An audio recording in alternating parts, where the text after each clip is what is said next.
Hello friends, in this video we will discuss important PYQs of the UPSC that are very important. ठीक है, हम discuss करेंगे. So this is our program of the practice to progress. अगर आपको ये series अच्छी लग रही है please do let me know in the comment section. Share this video with all the friends among you. Clear. Now talking about the first question. हम इस video में बिल्कुल बकवास नहीं करती हैं. मैं किसी भी अपने लेक्चर में कोई बकवास नहीं करता हूँ. This because we can save the time, because time is money, time is everything, time is God. Now, so first the question is the practice to prelims में of the governance. It is regarding the Quality Council of India. So this question came in the CSE 2017. The question is, with reference to the Quality Council of the India, consider the following statement. The first statement is that Quality Council of the India was set up jointly by the Government of India and the Indian industry.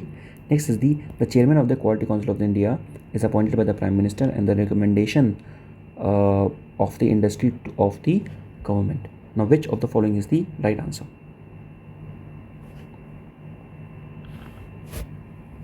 Please take your time.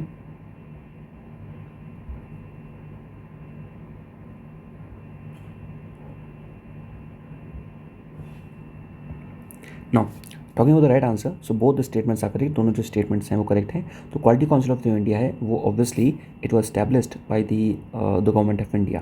तो government of India ने इसको establish किया था. Quality council of India को government of India ने establish किया था. ये क्या है basically? It is an autonomous body.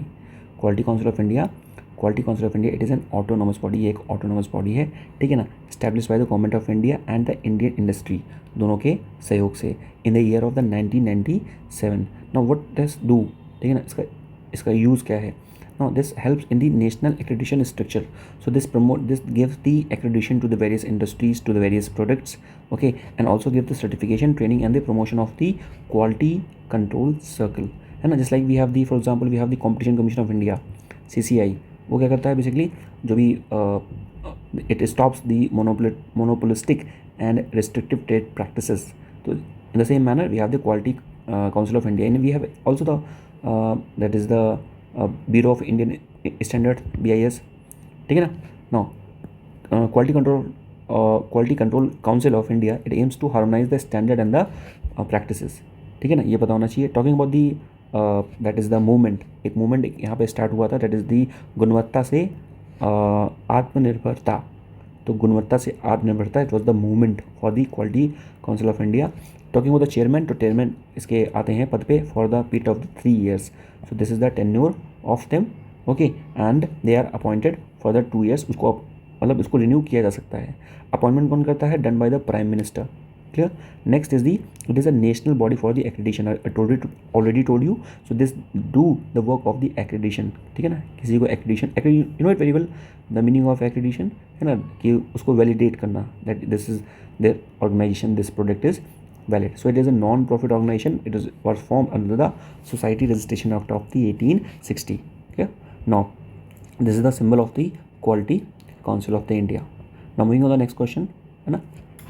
When a solid object is immersed in the water, there is a loss in its water.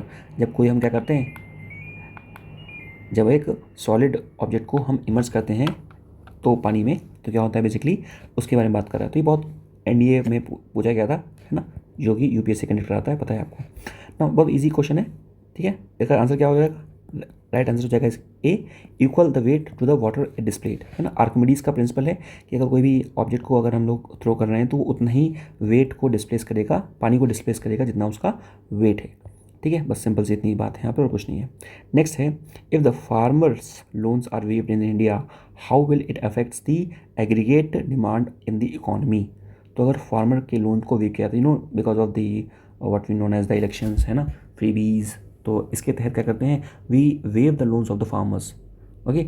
So now how it will effect the aggregate demand in the economy, इसके regarding ये question है.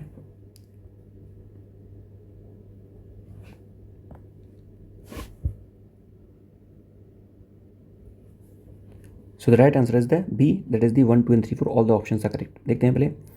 पहले लिखा हुआ है the private consumption impact via the increase in the private sector net wealth. यानी कि जो प्राइवेट कंजम्पशन है वो इम्पैक्ट होगा. क्यों? क्योंकि इंक्रीज होगा इन the private sector net wealth, यानी प्राइवेट सेक्टर की नेट वेल्थ में इंक्रीज होगा. Next is the public sector impact होगा, क्योंकि गवर्नर की एक्सपेंडिंग जो होगी, जो एक्सपेंडिचर होगी वो बढ़ेगी. ठीक है ना, एक्सपेंडिचर जो होगा वो इम्पैक्ट होगा। ऑब्वियसली गवर्नमेंट को ज़्यादा एक्सपेंड करना पड़ेगा, मतलब एक्सपेंडिचर करना पड़ेगा। वाई?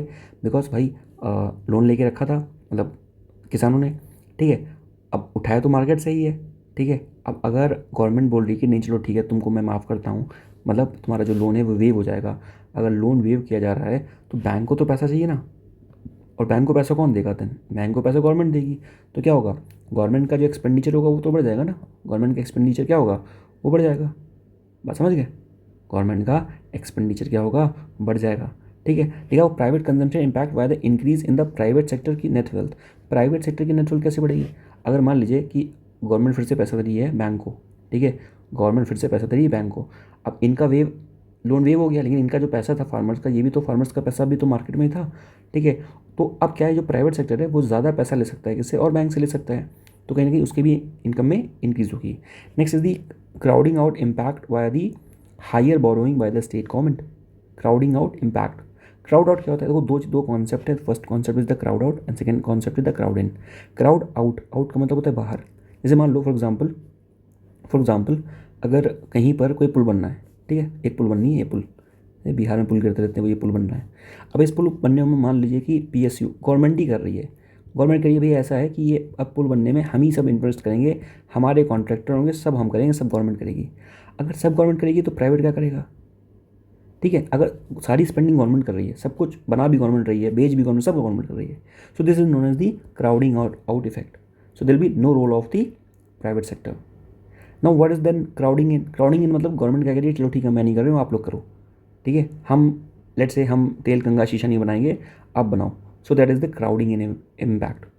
बात समझ गए? तो crowding out impact via the higher borrowing by the state, ठीक है ना। जब क्या बहुत ज़्यादा हायर बोरोइंग हो जाएगी स्टेट की, बहुत ज़्यादा बोरोइंग हो गई। अब अगर मान लो मार्केट है, मार्केट, ठीक है, मार्केट में तो पैसा पड़ा ही है, अब मार्केट से सारा पैसा कौन उठा के ले गया? बोल रहे ना, गवर्नमेंट उठा के ले गई, स्टेट गवर्नमेंट, गवर्नमेंट लेके गई। अगर मार्केट से सारा पैसा कौन लेके गई? स्टेट गवर्नमेंट लेके गई, तो पैसा तो मार्केट में बचा नहीं ना, तो प्राइवेट सेक्टर क्या लेगा पैसा? प्राइवेट सेक्टर कहाँ से पैसा लेके आएगा? यानी कि वो उसको अगर लोन चाहिए तो कैसे मिलेगा? तो वही लिखा हुआ है, क्राउडिंग आउट क्या करती है, इम्पैक्ट करती है, हाई बोरोइंग इम्पैक्ट करती है किसको? स्टेट गवर्नमेंट को, ठीक है ना। सॉरी, उल्टा मैंने बोल गया, क्राउडिंग आउट इम्पैक्ट, यानी कि क्राउडिंग आउट का इम्पैक्ट होता है, यानी कि जो प्राइवेट सेक्टर है बाहर भाग जाएगा। क्यों बाहर भागा? क्योंकि हाई बोरोइंग कर रहा है कौन? स्टेट। बात समझ गए? फिर से समझ लो क्या बोल रहा है। क्राउडिंग आउट इम्पैक्ट, जो क्राउडिंग आउट है यानी कि प्राइवेट सेक्टर बाहर भाग गया। क्यों हो रहा? क्योंकि हाई बोरिंग हो रही। कौन कर रहा है हाई बोरिंग? स्टेट का।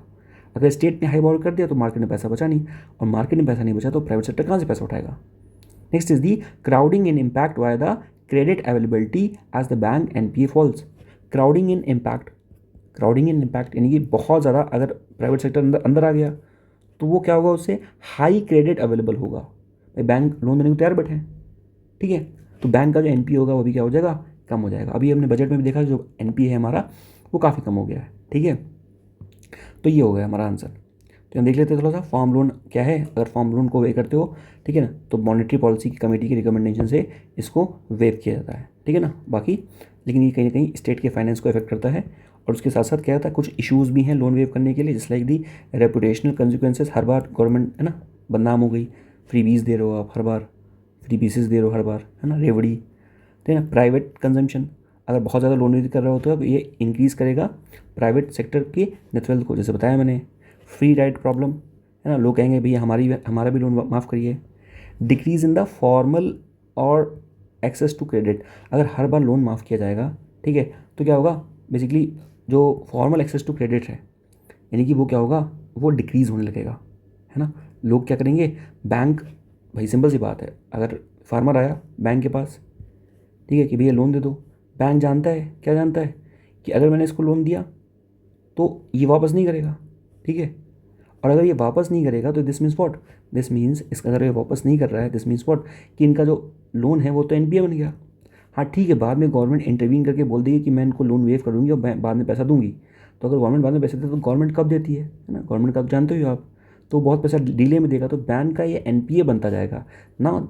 Hence the bank will become hesitant to give the further loans to these farmers.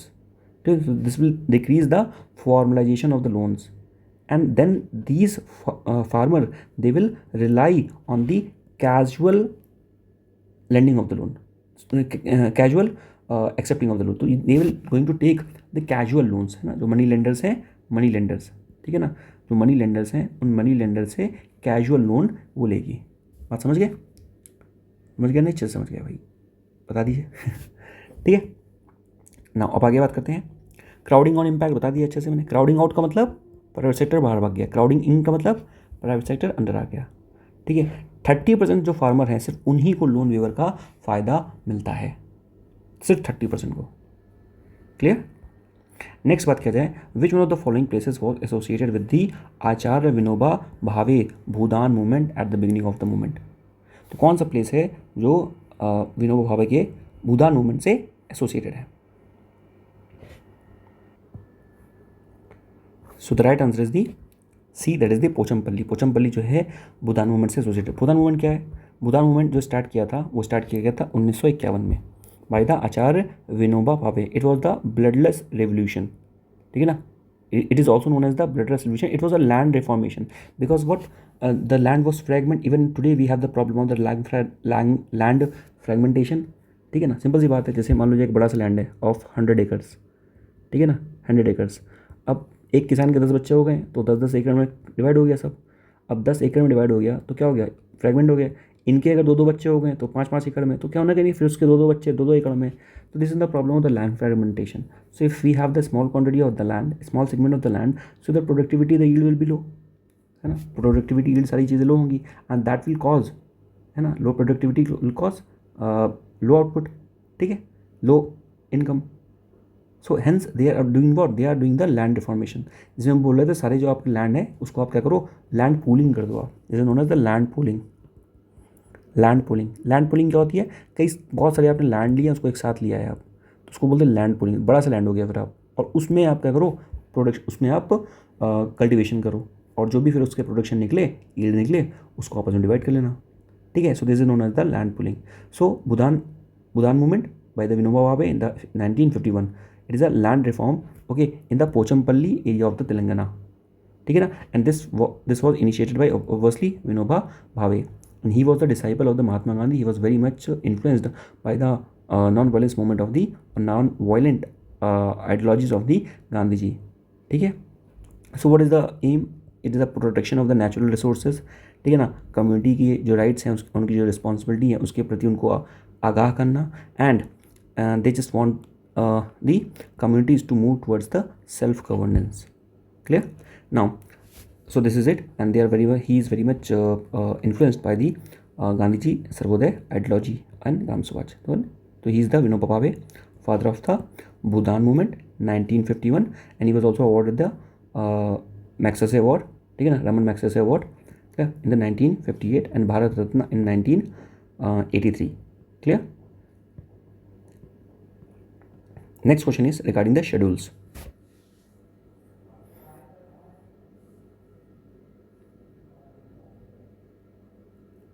ठीक है, शेड्यूल्स के बारे में आपको पता है क्या?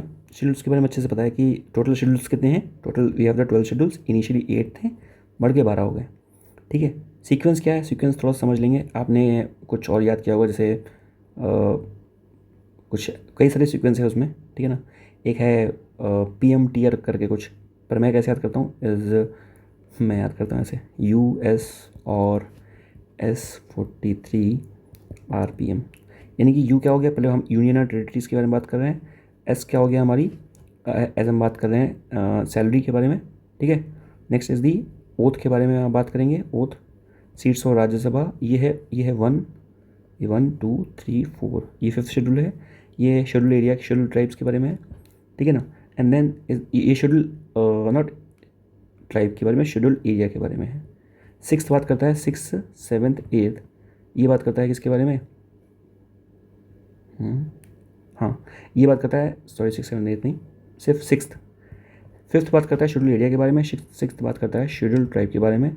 और कौन शेड्यूल ट्राइब्स में भी 3 में है? 8, दैट इज़ दी 4 हैं इसमें, ATMM, असम, त्रिपुरा, मणिपुर और मिजोरम, ठीक है ना। नेक्स्ट बात करते हैं 3 के बारे में। 3 क्या है? लिस्ट लैंग्वेज लैंड, यानी कि 6 हो गया था। Next we have the 7th 8 9, तो 7 में क्या है, लिस्ट है, लिस्ट मतलब स्टेट, कॉन्करेंट और सेंटर, और लिस्ट लैंग्वेज। 8 में क्या है, लैंग्वेजेस हैं भाई। 9th में क्या है, 9th वो है शेड्यूल जहाँ पर हम क्या है उन क्लॉजेस को डाल सकते हैं जहाँ पर उनका जो रिव्यू है, जुडिशियल रिव्यू, वो पॉसिबल नहीं है। Next we have 10th, we have the anti defection law, 52nd amendment और act of 1985, and next we have the that is the panchayat and municipality 73rd and 74th amendment. Panchayat में subject कितने हैं, पंचायत में subject हैं 18, municipality में subject कितने हैं, नहीं, पंचायत में सब्जेक्ट कितने हैं 28, 29, 28, 29 कुछ भी हैं। म्यूनसिपालिटी में कितने हैं 18, पता होना चाहिए। ठीक है, तो ये बस की पूरी चीज़ें हो गई। टोटल 12 शेड्यूल्स हैं, 25 पार्ट है हमारे संविधान में।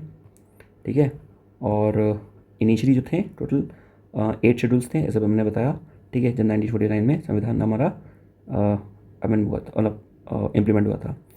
ठीक है, और बाकी जो 9th शेड्यूल के बारे में जो बताया मैंने, so there is a protection available from the judicial scrutiny on the ground of the violation of the fundamental right. Clear, so this is it. ठीक है, आई होप आपको आज का सेशन अच्छा लगा होगा।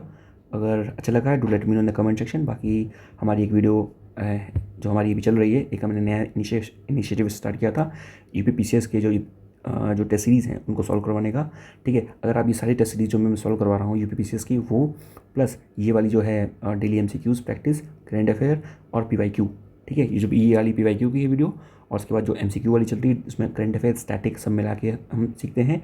और उसके बाद जो दृष्टि या बाकी अदर इंस्टीट्यूट की यूपीपीसीएस की रिगार्डिंग जो टेस्ट सीरीज़ है, ठीक है, अगर उसको करते हैं तो definitely you going to fetch good marks, you going to pass with the flying colours.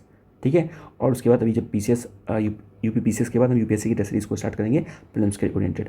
ठीक है, तो सारी चीज़ें बहुत सिस्टमेटिक वे पे इस बार चैनल पे होने वाली हैं डेफिनेटली, है ना। So be with the channel, इस वीडियो को शेयर करिए, लाइक करिए, सब्सक्राइब करिए, आप ही का चैनल है।